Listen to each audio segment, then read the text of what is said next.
राहुल गांधी का वो hydrogen bomb था, वो तो फुस हुआ नजर आया। पाई कि 202 और 34, मतलब कुछ तो फेयर ही होना चाहिए था ना।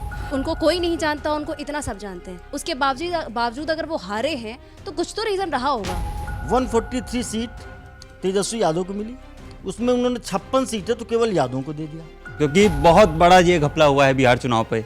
कल का उनका रिकॉर्ड भी देखा, जो भी और चुनाव आयोग की जो लिस्ट थी उस पर भी वहाँ पे बिल्कुल विकास हो ही नहीं रही है। 20 साल से जैसे कि नीतीश की सरकार चल रही है, अभी भी अगर जीते हैं तो फिर से बिहार का वही हालत होने वाला जैसे पहले था। तो वो वोटर बोलता है कि विकास है कौन, कोई जाति है क्या, इसकी जाति क्या है। टेम्परेरी डेवलपमेंट हो रहा है, स्कॉलरशिप्स ले आएंगे, फ्री साइकिल्स बांट देंगे, 10,000 वाली स्कीम ले आए नीतीश कुमार, ये सब एक टेम्परेरी डेवलपमेंट है। कैलकुलेशन ही नहीं सही बैठ रही है, कुछ मेल परसेंटेज कुछ है, फीमेल परसेंटेज कुछ है, पर उनका टोटल अलग ही निकल के आ रहा है। बिहार चुनाव जिनके परिणाम को लेकर देश दुनिया की निगाहें पूरी तरीके से बिहार पर टिकी थी, क्योंकि बिहार के चुनाव सेमीफाइनल के तौर पर देखे जा रहे थे।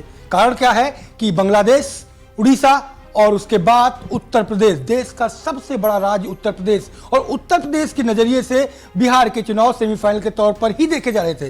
और विपक्ष हो, मतलब इंडिया गठबंधन हो या फिर एनडीए, इसे अपनी तैयारी के तौर पर, समीक्षा के तौर पर भी देख रहे थे कि आखिरकार उनकी तैयारियां किस तरीके से हैं। क्योंकि बिहार और यूपी दो एक ऐसे स्टेट हैं कि जहां का कल्चर लगभग मिलता जुलता है, और जहां पर जातिगत राजनीति ना हो ऐसा संभव ही नहीं है।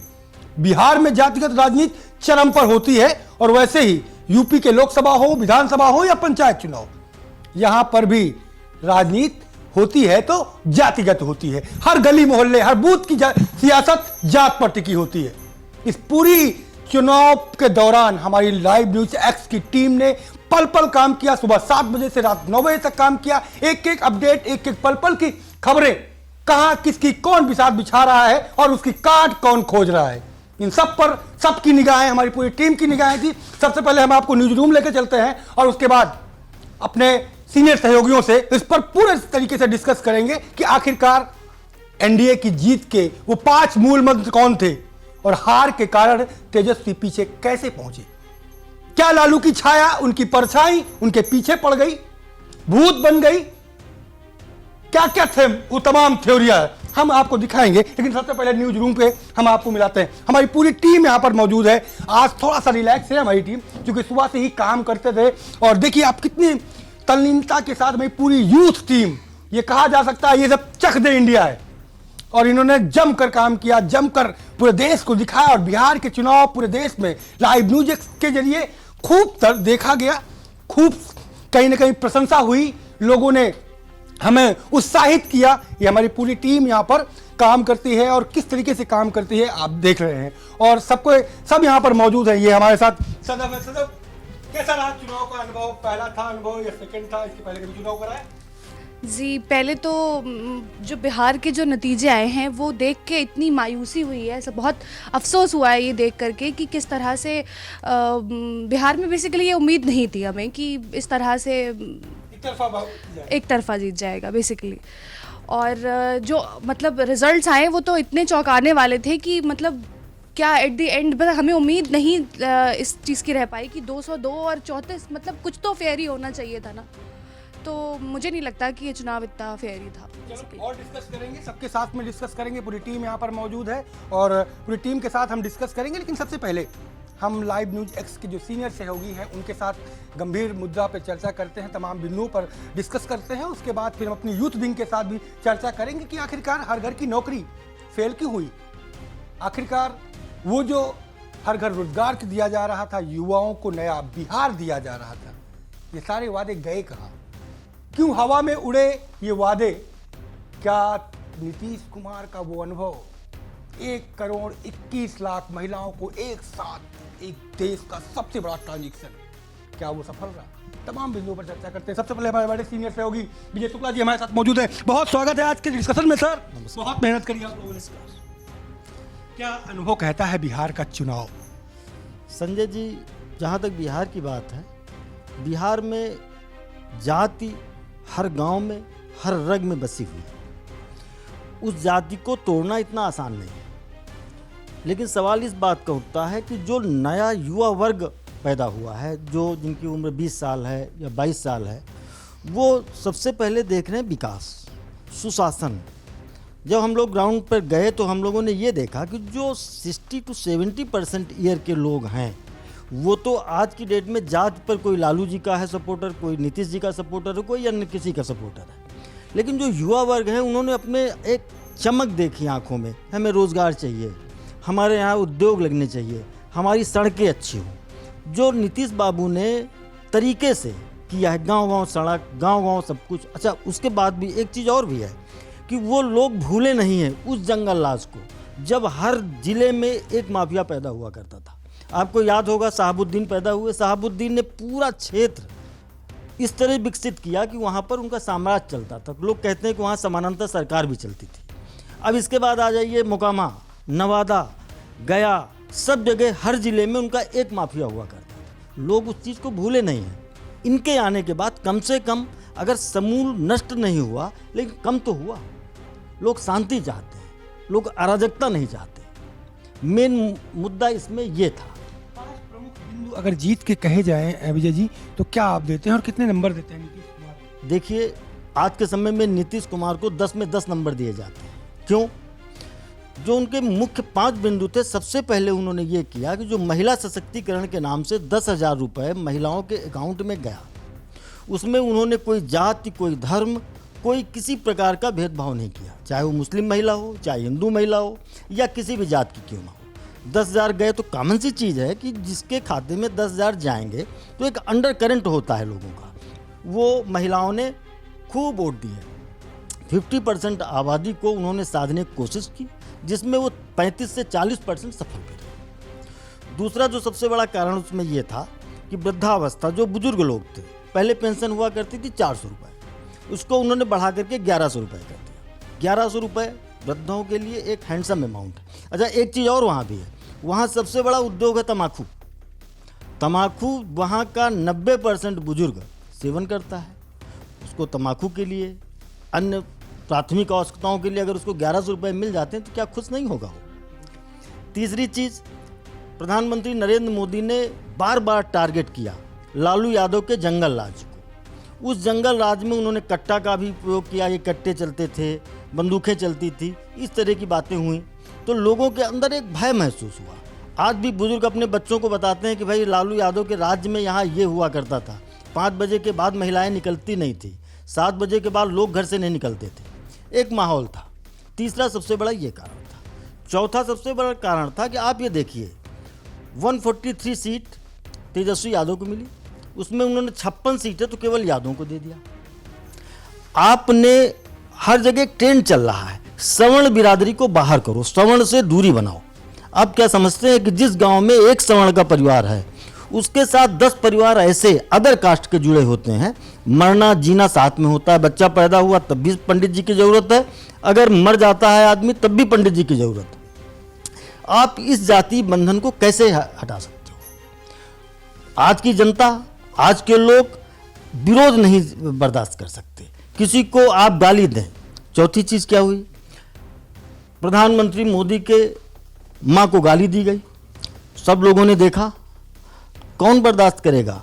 आप कभी वोट चोरी का आरोप लगा रहे, वोट चोर गद्दी छोड़, ये आपने व्यक्तिगत आरोप लगाए जो कि एक पराकाष्ठा हो गई राजनीति में गिरने की। स्वर्गीय अटल बिहारी वाजपेयी कहा करते थे कि मेरे मन भेद हो सकते हैं, मतभेद हो सकते हैं, लेकिन हम दोनों दुश्मन नहीं हो सकते। तो यहाँ पर पूरी तरह से दुश्मनी अदा की गई। चौथा पॉइंट, आप परिवार को नहीं संभाल सकते। एक मैसेज गया कि लालू के 2 लड़के दोनों एक दूसरे के कट्टर विरोधी हो गए। तो जब आप परिवार नहीं संभाल, आरोप तो ये लगा रहा है कि एनडीए ने ही दोनों परिवारों को तोड़ दिया और तमाम चुनाव में ये देखने को मिला है, इसे स्वीकार करना पड़ेगा। देखिए, विपक्षी राजनीति का मतलब क्या है? विपक्ष तो सदैव तोड़फोड़ करना चाहेगा। कौन नहीं चाहता कि दूसरी पार्टी कमजोर हो? उसके लिए राजनीति में सब कुछ करता है, हर विपक्षी करता है, किसी एक के ऊपर आरोप नहीं लगा सकते। लेकिन ये आप पर डिपेंड करता है, आपकी गार्जियनशिप पर डिपेंड करता है कि आप अपने परिवार को कैसे संभाल के रख सकते हैं। अगर आप में योग्यता नहीं तो आप राजनीति नहीं मत करिए, छोड़ दीजिए राजनीति। मेन कारण ये रहे। और भी लोग हमारे साथ सीनियर सहयोगी और आशीष जी हमारे साथ मैनेजमेंट के भी सहयोगी हैं और हमारे साथ कहते हैं कि जो खबरों का सिलसिला रहता है उस पर वो काफ़ी मंथन करते हैं। आज उन्होंने भी बिहार के चुनाव में बहुत मंथन किया, बड़ी मेहनत करी। आपने भी बड़ी मेहनत करी, काफ़ी दिन तक बिहार पे रहे। खास करके यूपी और बिहार का कनेक्शन बेहद करीबी माना जाता है, तमाम रिश्तेदारियां भी हैं। कितना अंतर देखते हैं कल्चर को लेकर के, और यूपी से जो लोग बिहार चुनाव लड़ने गए थे वो कितना असर डाल पाए? देखिए संजय जी, जो हमारा पूर्वांचल एरिया है बिहार से जुड़ा हुआ है। अब छठ पूजा जो होती थी, जो किसी तरह वहाँ से बिहार से चलती हुई लखनऊ तक आ गई है, वो इतना अच्छे से मनाया जाता है छठ पूजा को, तो वो बिहार में और लखनऊ में अब हम लगता ज़्यादा जानता रह नहीं गया, यूपी में और बिहार में। मैं आपको एक किस्सा सुनाता हूँ। मैं गया था बिहार और मैं एक परिवार के यहाँ रुका था। बुजुर्ग दंपत्ति थे। जब उनसे पूछा गया नेताओं के बारे में, सबके बारे में, तो कह रहे भाई साहब हम अभी हाल ही के जब से नीतीश सरकार आई है उसके 2-3 साल के बाद से ही हमने अपना घर बनाना चालू किया। मैं घर अपना लगातार 20 साल से बना रहा हूँ। कोई भी अगर मोरंग सीमेंट लाइए, कुछ छोटी चीज़ें है, मोरंग सीमेंट लाइए तो वो चोरी हो जानी है, शिकायत करिए तो चीज़ें हो जानी है। मुझे घर नहीं बनाने दिया गया, और जब से सरकार नीतीश की आई है तब से हम अपना घर बना पाए, इस्टेब्लिश हो पाए। तो कहीं ना कहीं उनका कहने का मतलब ये था कि लालू की सरकार या जो पुरानी सरकारें हैं वो जंगल राज में इस तरह घिरे हुए थे हम लोग कि हम लोग वहाँ पर ना तो रहने की समस्या आ रही थी। अब जब से नीतीश सरकार आई है हम लोग चैन से नींद सो रहे हैं, तो हमारा वोट दर क्यों नहीं जाएगा? पहली बात ये थी। अब मायावती को जैसे यहाँ से भेजा गया गई, राजनीतिक पार्टी है तो कहीं से लड़ सकती है। तो मायावती यूपी में तो कुछ कर नहीं रही, ना कर पा रही है, लेकिन वहाँ गई उन्होंने, बल्कि वोट उनको 1 को समथिंग मिला है, एक सीट भी पा गई है। यूपी में नहीं पा रही है, एक सीट उनको इकलौती बची हुई है वहाँ की, बलिया की। तो या उनको भेजा गया है या वो गई हैं, ये तो ऊपर की बातें हैं, वो जाने। लेकिन वहाँ जाके उन्होंने कुछ समीकरण बिगाड़े भी हैं लोगों के, कई वोट काटे भी हैं, और इसलिए अपनी सीट पा पाई हैं। दूसरा यही है ओवैसी पे, ओवैसी ने कल लगभग 5 सीटें पाई हैं वहाँ जी, और 7 सीटों में उन्होंने सुना है कि वोट काटे। अब ये सहयोगी पार्टियां हैं या कहती नहीं है, कुछ ना कुछ देखिए, या तो इन लोग की नेतृत्व में, महागठबंधन में नेतृत्व की कमी हुई है, ये लोग सेट नहीं कर पाए। और जो राहुल गांधी का वो हाइड्रोजन बम था वो तो फुस हुआ नजर आया। तो आजकल दिवाली पे जो बम आए थे वो सब फुस ही नजर आए, तो वो भी फुस नजर आया, वो उनसे उनको नोट नहीं मिला। उधर वो क्या उनके बेटे ने कहा था कि हम नौकरी देंगे हर घर में, वो भी नहीं बचा पाए वो। तो कहीं ना कहीं लोगों को पुरानी चीज़ें याद आ जाती हैं, जंगल राज वाली। तो वो मेरे ख्याल से यही चीज़ें रही होंगी जिस वजह से उनके वोट कटे और वो हार गए। कहा जाए कि एनडीए ने बड़ी सुनियोजित ढंग से अपने टिकट के वितरण को किया, गठबंधन को बड़े सुनियोजित ढंग से बिगड़ने नहीं दिया, चिराग और नीतीश की दूरियों को भी मैनेज किया। ये मैनेजमेंट का चुनाव था और मैनेजमेंट के तहत जीता गया। बिल्कुल सही कह रहे हैं आप, ये मैनेजमेंट का चुनाव था। इधर जो महागठबंधन था उनका मैनेजमेंट बिल्कुल धराशायी नजर आया है, क्योंकि अभी अहमद पटेल की बेटी ने बोला है कि अब जो कांग्रेस में लोग हैं ऊपर बैठते हैं, उनको ज़मीनी कोई हकीकत का पता नहीं है। तो अब ज़मीन हकीकत में आए और फिर उसको एनालिसिस करें कि हम लोग कहाँ आ रहे हैं। इस पर कोई चर्चा नहीं होती है। वोट केवल अपना रिश्तेदारी या अपना जो भी करीबी होते हैं उनको दिया जाता है। कोई भी एनालिसिस नहीं किया जाता है कि ज़मीनी हकीकत क्या है, क्या वोट पड़ेंगे, इस पर कोई काम नहीं होता है। इसी वजह हार का कारण है कि कहीं ना कहीं कांग्रेस और महागठबंधन ये डाउन हो गए हैं इसमें। ये कहा जाए कि इंडिया गठबंधन का सबसे बड़ा अभिशाप क्या कांग्रेस बनती जा रही है, जिसके कंधे पर लटकती है उसी का कंधा टूट जा रहा है। अभी आगे लोगों को सोचना चाहिए, वो पूरे पुराने इलेक्शन भी देख लेने चाहिए, जहाँ जहाँ राहुल गांधी गए हैं वहाँ वो। और ये बिहार इलेक्शन तो कांग्रेस का सबसे खराब इलेक्शन रहा है, जहाँ उनको बिल्कुल भी सीटें नहीं मिली। आप सुन रहे हैं। और भी अब हमारे साथ यूथ जो टीम हमारी काम करती है, हम उनके साथ से शुरुआत करते हैं। और यूथ क्या सोचती है बिहार चुनाव को लेकर के। बड़ी मेहनत करी है अंजलि ने, बड़ी एंकरिंग भी करी है, बड़ी खबरें आपने इनकी देखी भी होंगी, हमारी स्टार एंकर है। बिहार को कैसे देखा, पूरा चुनाव कवर किया अंजलि? सर मुझे लगता है कि बिहार में जो एनडीए जीती है और महागठबंधन हारी है, तो जैसा कि कई लोगों का मानना भी है और मुझे भी ऐसा ही लगता है कि मुझे वोट चोरी जैसी चीज़ें नहीं दिखी। और जैसा कि बोला गया, छपरा की सीट का ले लें, जो हमारे खेसारी लाल यादव थे, सुपरस्टार हैं भाई भोजपुरी के, और उसके बाद उनको जिन्हें हार दी है उनकी टक्कर रही है छोटी देवी से। तो अब सोचने वाली बात है कि वो उनको कोई नहीं जानता, उनको इतना सब जानते हैं, उसके बावजूद अगर वो हारे हैं तो कुछ तो रीज़न रहा होगा। यूथ हो सकता है ये सोच रहा हो कि भाई हो सकता है वो स्टार है तो जीतने के बाद वो अपने स्टार में ही फंस जाएंगे। वो तो चुनावी जुमले तो बहुत बार आते हैं, बहुत कुछ लोग कह जाते हैं, लेकिन होता नहीं है। आपका कहना है कि अपने जनप्रतिनिधि को लोग अपने नज़दीक देखना चाहते हैं, दूर से नहीं देखना चाहते। हाँ बिल्कुल सही बात है, क्योंकि जो इंसान वहाँ रहता है वो उस चीज़ को वहाँ देखता है। बाकी चुनावी जुमले तो होते रहते हैं। और एक और रीज़न ये हो सकता है कि जैसे कि तेजस्वी थे या और भी लोग आए, तो लोगों ने सोचा कि भाई उनको तो हम पहले ऑप्शन दे ही चुके हैं, उन्होंने कुछ नहीं किया, दोबारा जब हमारे साथ तो कुछ अच्छा हो ही नहीं रहा है तो एक बार दूसरे को भी ऑप्शन दे के देखते हैं, उम्मीदवार पे उनको जिता के देखते हैं, हो सकता है हमारी समस्या। 20 साल से तो नीतीश कुमार हैं अंजलि, 20 साल से नीतीश कुमार हैं, केवल 18 महीने के लिए तेजस्वी आए थे, तो उम्मीदें तो नए चेहरे से होनी चाहिए। वो बात सही है, लेकिन अगर जो नए तेजस्वी आए, लोगों को लगा कि नहीं वो सही नहीं कर पा रहे हैं, या कई सारी आंतरिक चीज़ें भी रही हैं, नीतीश कुमार पर लोग ज़्यादा ट्रस्ट करते हैं, वो ज़्यादा फेम रहे हैं, उन्होंने बिहार के लिए काफ़ी कुछ किया है, इस बात को हम नज़रअंदाज नहीं कर सकते हैं, तो ये भी रीज़न हो सकता है। बहुत अच्छी एडिटिंग भी करती है, बहुत अच्छी एंकरिंग भी करती है और स्क्रिप्टिंग भी इनकी बड़ी शानदार है। युवाओं ने क्यों नकार दिया बिहार? देखिए संजय जी, मैं इस चीज़ के फेवर में नहीं मतलब बोल सकती कि युवाओं को बेसिकली क्या चाहिए। युवाओं को आज का जो बेसिकली जनरेशन Z जो है वो जितनी चीज़ें देख रहा है, उनको नौकरी चाहिए। तो वहाँ के युवाओं को बेसिकली वहाँ के बिहार के जो युवा माने जाते हैं वो सबसे ज़्यादा हर कॉम्पिटिटिव चीज़ों में पढ़ाई लिखाई में बेसिकली उनका रुझान ज़्यादा रहता है, बट वहाँ के युवा ही सबसे ज़्यादा जॉब को लेके स्ट्रगल करते हुए नज़र आते हैं। बट रही बात दूसरी ये वोट चोरी की, अंजलि जी ने जैसा कहा कि वोट चोरी नहीं हो सकती, या बट वहाँ के कई ऐसे वीडियोज़ वायरल भी हुए हैं जो हम लोग ने खुद में देखे हैं, दिन रात रिसर्च किए इस चीज़ के ऊपर, देखे हैं कि वहाँ के युवा बूथ से वापस आ रहे थे और वो कह रहे थे कि हमारा तो नाम ही नहीं रहा, हमें तो वोट देने का मौका ही नहीं मिला। कुछ युवा ऐसे भी थे, तो मेरे हिसाब से ये भी रीज़न हो सकता है कि उनके वोट इतने कट ही गए कि वो आगे बढ़ ही नहीं पाए। तो एक रीज़न मेरे हिसाब से ये भी हो सकता है कि वोट चोरी भी हो सकती है। दूसरी चीज़ की जहाँ इतनी वोट चोरी हुई, जहाँ पे बार बार राहुल गांधी ने भी इतनी चीज़ें एक्सप्रेस की, दिखाई, उस मुद्दे को भी दबा दिया गया। दूसरी चीज़ की इलेक्शन कमीशन पे हम कैसे ट्रस्ट कर सकते हैं कि अभी एक बहुत ही, ये देखिए संजय जी, ये मैं कैमरे पे दिखाना चाहूँगी, ये आंकड़े जो इतने ज़्यादा, मतलब आज का युवा इतना पढ़ा लिखा तो है कि उनको इतनी बेसिक नॉलेज तो है ही है कि वो प्लस माइनस में कैसे किसी चीज़ पे, मतलब 50 लाख वोट चोरी दिखाई जा रही है। ये सिर्फ इलेक्शन कमीशन के आंकड़े हैं बेसिकली। तो एक ये रीज़न भी बेसिकली आधे युवा उनके कट गए या जो भी कहें, एक ये रीज़न भी हो सकता है। क्या देखते हो, किस तरीके से बिहार को देख रहे हो, बिहार की इलेक्शन को देख रहे हो? मुझे तो लगता ही नहीं है कि बिहार में फेयर इलेक्शंस हुए हैं। जिस अकॉर्डिंग अभी मैम ने बोला कि उसके आंकड़े ही नहीं मैच कर रहे हैं, कैलकुलेशंस ही नहीं सही बैठ रही है, कुछ मेल परसेंटेज कुछ है, फीमेल परसेंटेज कुछ है, पर उनका टोटल अलग ही निकल के आ रहा है। तो मुझे तो लगता ही नहीं है। बाकी वोट चोरी की वीडियोज़ इतने वायरल हुए हैं तो मुझे तो नहीं लगता, खाली खाली बक्से निकले हैं। और वोटर्स की आइडेंटिटी भी मतलब चोरी करी गई है। जिनको वोट देना था वो पहले ही ऑलरेडी 2 बार वोट दे चुके हैं और उनको वोट देने का मौका ही नहीं दिया गया है। मुझे तो नहीं लगता कि फेयर इलेक्शंस थे ऐसा कुछ, पर ठीक है जो भी है।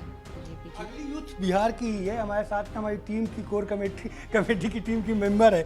बिहार क्यों गवा दिया, क्यों बनाई नीतीश सरकार? बिहार से होने के बावजूद बिहार के खिलाफ इसलिए बोलना चाहते हैं क्योंकि वहाँ पे कास्ट को लेकर के वोटिंग होती है, मतलब कास्ट से रिलेटेड। मतलब विकास एजेंडा नहीं, लेकिन कास्ट रहती है। हाँ, वहाँ पे बिल्कुल विकास हो ही नहीं रही है। 20 साल से जैसे कि नीतीश की सरकार चल रही है, अभी भी अगर जीते हैं तो फिर से बिहार का वही हालत होने वाला जैसे पहले था। पहले कैसा था? पहले भी जैसे कि बेरोजगार लोग थे, कास्ट पर वोटिंग होती थी, इस बार भी वैसे ही हुई है। और कहना चाहूँगी, न्यूज़ में निकल के आया था, एक वोटर वोट देने गया हुआ था, तो उससे पूछा गया कि आप विकास को वोट देना चाहेंगे या फिर एक यादव थे उनको वोट देना चाहेंगे। तो वो वोटर बोलता है कि विकास है कौन, कोई जाति है क्या, इसकी जाति क्या है। तो मतलब पता चल रहा है कि वहाँ पे जाति के बेस पे दिया जाता है। डेवलपमेंट तो हमें लगता ही नहीं है कि उधर है या होना चाहेगा ऐसा कुछ। तो क्या बिहार जो इतना पिछड़ा है वो केवल जातिगत सियासत की वजह से पिछड़ा है, और यही वजह है कि राजनीतिक दल केवल जातिगत सियासत कर रहे हैं, विकास नहीं बना रहे? मुझे तो ऐसा ही लगता है, क्योंकि जैसे विकास नहीं हो रहा है बिहार में और आगे भी ऐसा शायद होने वाला है, जैसे नीतीश फिर से आ चुके हैं, तो शायद हो सकता है कि ऐसे ही चले आगे। इस पे मैं क्या अपने साथियों को, युवाओं को क्या बताएंगे कि बिहार के चुनाव पर कैसे हो गए और कैसे होना चाहिए था, और युवाओं को किस राह में चलना चाहिए? साथियों को कुछ बताएंगे? नहीं। और भी लोग हमारे साथ हैं। आपने बिहार चुनाव देखा, बिहार चुनाव पर और इस तरह से काम किया। बिहार चुनाव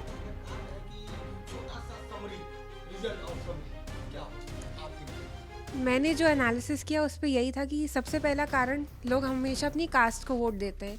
दूसरा, जो टेम्परेरी डेवलपमेंट हो रहा है, स्कॉलरशिप्स ले आएंगे, फ्री साइकिल्स बांट देंगे, 10,000 वाली स्कीम ले आए नीतीश कुमार, ये सब एक टेम्परेरी डेवलपमेंट है। और परमानेंट डेवलपमेंट जो है इनका, ये सिर्फ पेपर्स तक ही सीमित है, तो वो ग्राउंड लेवल पे तो उतर ही नहीं रहा है। और जब इलेक्शंस आते हैं, इनकी जो स्कीम्स होती हैं बहुत वायरल होती हैं, बहुत ज़्यादा महिलाएं को एक्सेप्ट भी करती हैं। साइकिल्स बांटी, 10,000 रुपये बांटे। आगे ये भी कहा गया कि अगर अच्छा डेवलपमेंट हुआ, अच्छा बिजनेस चला लिया महिलाओं ने, तो ये 2 लाख रुपए भी देंगे। लेकिन जो नहीं चला पाई, उनका क्या, उनका डेवलपमेंट कैसे होगा? तो सवाल तो यही है ना कि डेवलपमेंट सिर्फ टेम्परेरी हो रहा है, और ये सिर्फ तब तक ही है जब तक इलेक्शंस चल रहे थे। और बाकी ये चीज़ है कि माइग्रेशन बहुत ज़्यादा है बिहार में। अब जब जॉब्स मिल नहीं रही हैं तो फिर माइग्रेशन तो होगा ही, और फिर लेबर्स जा भी रहे हैं। और एक और ये भी कारण है कि